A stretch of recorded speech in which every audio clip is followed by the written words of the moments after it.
Sebelum Jokowi menjadi calon presiden, Prabowo lah yang membawa Jokowi dari Surakarta ke Jakarta. Ternyata tokoh yang ditarik dari Surakarta atau Solo ke Jakarta itu tiba-tiba tampil menjadi kontestan dari Prabowo sendiri. Andai kata misalnya Anies Baswedan itu berhasil ya mendapatkan kuota kursi untuk menjadi calon resmi menjadi presiden, maka bukan tidak mungkin Anies akan berdebat di panggung melawan atau berhadapan dengan Prabowo sebagai calon presiden dari Partai Gerindra.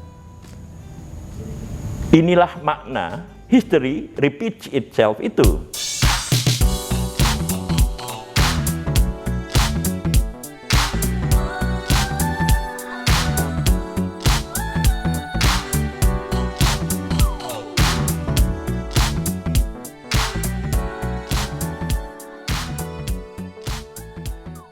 Pecinta Indonesia, bangsa dan demokrasi. Apa yang kita ingat ketika Anies Baswedan itu dicalonkan menjadi presiden Indonesia untuk tahun 2024 ke atas oleh Partai Nasdem? Tentu para pemirsa sekalian bisa mencari ya, asosiasi ingatan ke berbagai tempat atau berbagai orang. Tapi yang saya ingat adalah Prabowo Subianto. Bagaimanapun, Prabowo Subianto itu adalah seorang tokoh yang telah melahirkan tokoh-tokoh lainnya pada tingkat nasional. Saya kenal ya secara pribadi dengan Prabowo Subianto. Di dalam pengertian ada beberapa diskusi ya yang saya ikuti ya, bersama dengan Prabowo pada masa Orde Baru.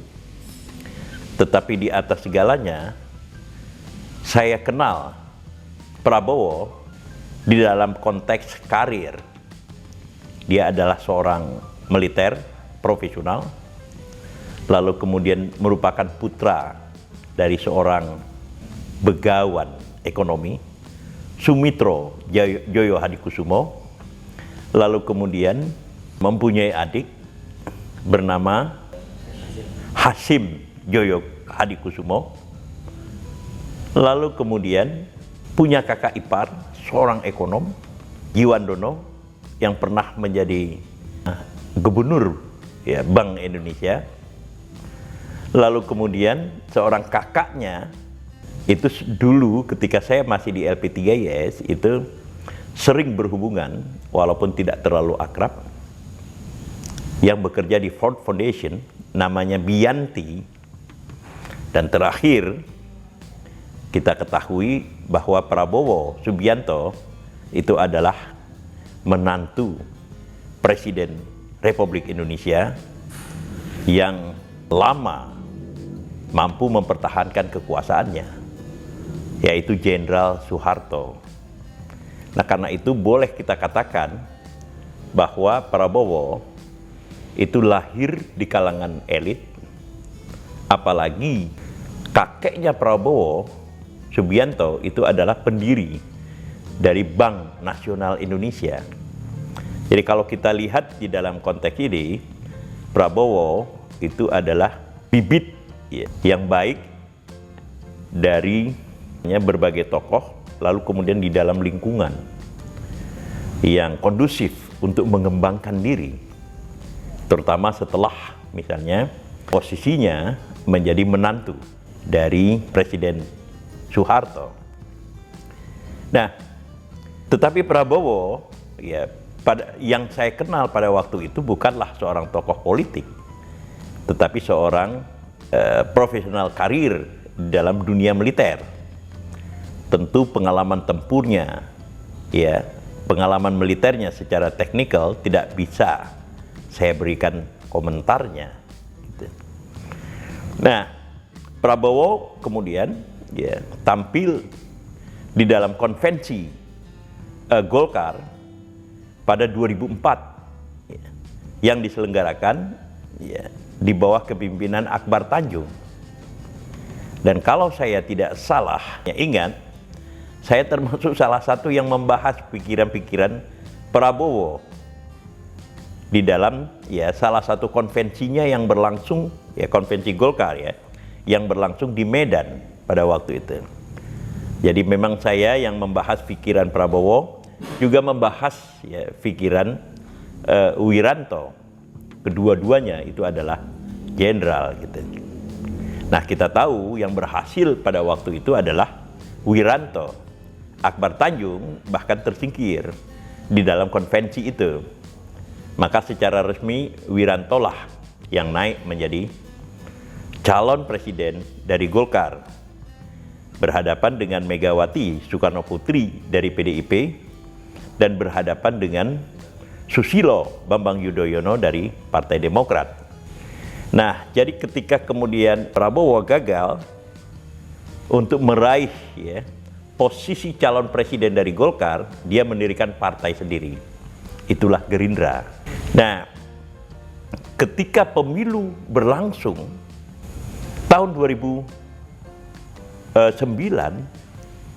saya mendengar bahwa Prabowo itu surprise, kaget, tetapi kaget yang happy, kaget yang bahagia, karena ternyata kursi ya, perolehan suara yang mewakili ya, Partai Gerindra di parlemen itu cukup besar.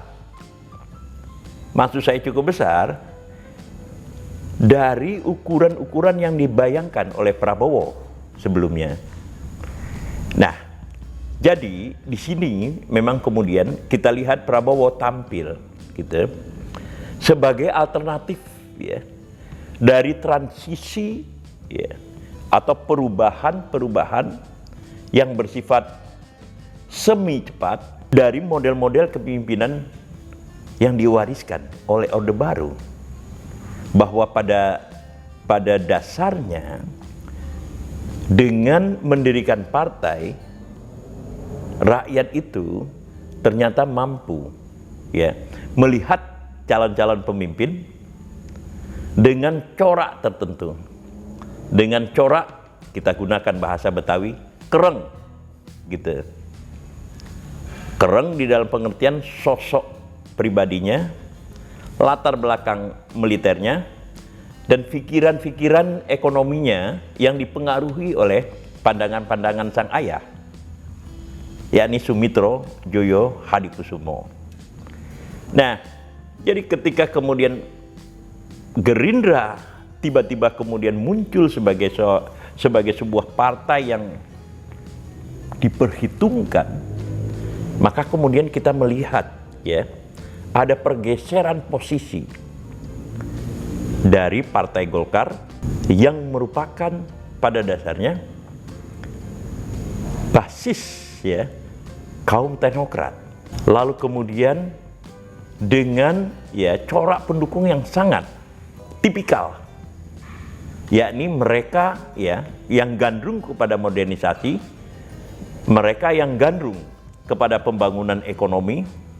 Pada umumnya mereka adalah mendukung Golkar gitu. Tetapi kemudian ketika Gerindra itu didirikan, lalu kemudian pada saat yang sama Nasdem didirikan, lalu kemudian partainya Wiranto didirikan, itu pada dasarnya adalah perpecahan dari suara-suara yang dulu mendukung Golkar, yakni mereka ya yang mengimpikan modernisasi Indonesia dan mengimpikan pembangunan ekonomi Indonesia dengan cara-cara yang telah dilaksanakan oleh Orde Baru gitu.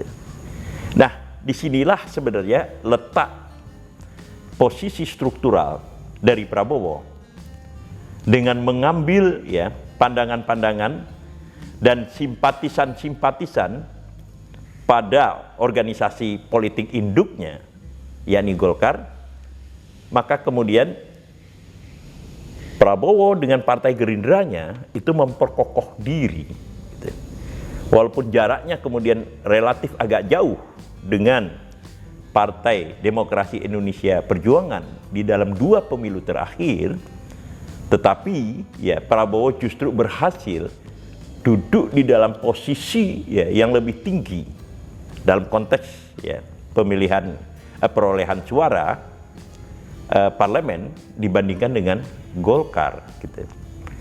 Nah, ini sebenarnya ya kelahiran Prabowo sebagai politisi, walaupun dia mengatakan ya pernah mengatakan kepada seorang wartawan asing mengatakan, as a politician I am quite naive misalnya, tapi di dalam realitasnya dia mampu tampil sebagai tokoh yang diperhitungkan. Nah, jadi ya perkembangan langkah-langkah politik, atau lebih tepat sebenarnya peristiwa-peristiwa politik ya di dalam arus karir Prabowo sebagai seorang pemimpin politik itu kemudian bersangkut-sangkut dengan seluruh ya kekuatan-kekuatan politik yang ada. Yang saya maksudkan bersangkut-sangkut itu adalah terjadinya ya sebuah koalisi dalam 2 tanda kutip aneh antara Prabowo dengan Megawati, atau yang saya sebut dengan Mbak Mega. Karena apa? Karena ya Prabowo mempunyai ayah begawan ekonomi Sumitro Joyo Hadikusumo yang ya pada pertengahan 1950-an, yakni pada 1958 itu adalah oposisi terhadap Soekarno, dan Soekarno itu adalah ayah dari Mbak Mega. Tetapi kemudian di dalam perjalanan politik tertentu, kedua tokoh ini, Prabowo Subianto dengan Mbak Mega, itu berkoalisi satu sama lain, yaitu ketika mereka mencalonkan diri sebagai presiden dan wakil presiden. Presidennya adalah Megawati Soekarno Putri, wakil presidennya adalah Prabowo. Jadi ini adalah sebuah koalisi yang aneh yang merupakan ya diskontinuitas dari sejarah emosional di masa lalu, gitu. Nah, ketika kemudian justru Jokowi yang ditampilkan oleh Megawati dan PDIP menjadi calon presiden pada 2014, Prabowo ya dan Partai Gerindra itu melakukan protes, gitu. Karena tampaknya itu telah terjadi sebuah kesepakatan ketika terjadi koalisi, gitu.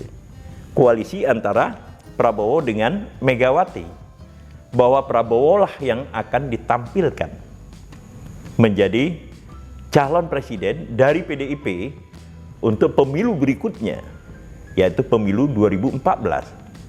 Tapi yang terjadi adalah Jokowi yang diajukan oleh Partai Demokrasi Indonesia Perjuangan. Nah, jadi inilah yang saya katakan tadi itu, perjalanan karir dari Prabowo. Nah, tetapi tetap saja Prabowo itu sangat menarik untuk kita lihat dan jarang kemudian ya diuraikan oleh kalangan lain. Sebelum Jokowi menjadi calon presiden, Prabowo lah yang membawa Jokowi dari Surakarta ke Jakarta. Hubungan baik antara keduanya, maksud saya hubungan baik antara Megawati dengan Prabowo itu telah ya mendorong Prabowo mampu meyakinkan Mbak Mega untuk mengajukan Jokowi menjadi calon gubernur Jakarta untuk dilawankan dengan incumbent pada waktu itu, seorang gubernur ya yang baru mendapatkan satu periode kepemimpinannya dan secara konstitusional berhak untuk maju. Itulah Fauzi Bowo. Jadi harus kemudian diakui oleh publik yang menemukan Jokowi dengan segenap kepemimpinannya itu adalah Prabowo. Nah, hal yang sama ini kaitannya kemudian dengan pertanyaan saya di awal urian tadi adalah bahwa itu terulang kepada Anies Baswedan. Anies Baswedan itu kita ketahui sudah tersingkir dari panggung politik karena ya hanya diberi kesempatan untuk menjadi Menteri Pendidikan selama 2 tahun. Tentu ya, sebagai calon pemimpin, Anies Baswedan ya, secara langsung atau tidak langsung bisa memanfaatkan posisinya sebagai Menteri Pendidikan untuk ya menunjukkan kepemimpinannya yang lebih luas daripada sekedar sebagai Menteri Pendidikan. Nah, karena itu seluruh orang ya menganggap begitu kemudian Anies Baswedan diganti sebagai menteri ya oleh tokoh lainnya, maka karir politiknya sudah tamat. Tetapi justru ya Prabowo lah kembali yang menarik Anies Baswedan dari ya kehilangan dari posisi atau situasi kehilangan panggung politiknya untuk tampil ke depan. Dan ingat, seperti Jokowi yang ditarik dari Solo ke Jakarta oleh Prabowo, hal yang sama itulah yang dilakukan oleh Prabowo terhadap Anies Baswedan. Pecinta Indonesia, bangsa dan demokrasi, inilah ya posisi yang paling signifikan dari Prabowo di dalam konteks politik bangsa. Kenapa saya katakan seperti itu? Karena kemudian ternyata tokoh yang ditarik dari Surakarta atau Solo ke Jakarta itu tiba-tiba tampil menjadi kontestan dari Prabowo sendiri di dalam pertarungan memperebutkan ya kursi kepresidenan sejak 2014 sampai dengan 2019. Sungguh hal yang menarik, bukan? Nah, di dalam konteks inilah, walaupun masih bersifat embrional ya, kita tidak tahu bagaimana perkembangan lebih lanjut, history repeats itself di dalam konteks karir politik Prabowo. Sejarah berulang, tokoh Anies Baswedan yang sudah ya bisa kita katakan ya kehilangan panggung itu ditarik oleh Prabowo untuk maju menjadi gubernur DKI. Dan seperti Jokowi, Anies Baswedan juga mampu ya mengulang sejarah Jokowi. Lalu kemudian ya dia di sini adalah Anies Baswedan itu tampil menjadi calon presiden yang diajukan oleh Partai Nasdem di bawah kepemimpinan Surya Paloh. Tentu ya perjalanannya masih cukup panjang sampai tahun 2024. Tetapi langkah-langkah politik, jejak-jejak politik baik yang telah ditinggalkan oleh Prabowo maupun yang sedang dirintis oleh Prabowo itu seakan-akan seperti mengarah ya kepada sebuah situasi di mana Prabowo itu secara tidak langsung menciptakan situasi history repeats itself itu. Sejarah berulang. Sebab andai kata misalnya Anies Baswedan itu berhasil ya mendapatkan kuota kursi untuk menjadi calon resmi menjadi presiden, maka bukan tidak mungkin Anies akan berdebat di panggung melawan atau berhadapan dengan Prabowo sebagai calon presiden dari Partai Gerindra. Inilah makna history repeats itself itu. Jadi apa yang terjadi pada Jokowi itu tiba-tiba secara tidak langsung dan secara tidak terduga berpotensi terjadi pada Anies Baswedan. Ini sudut pandang kalau kita lihat pada peran politik yang sangat signifikan yang dilakukan oleh Prabowo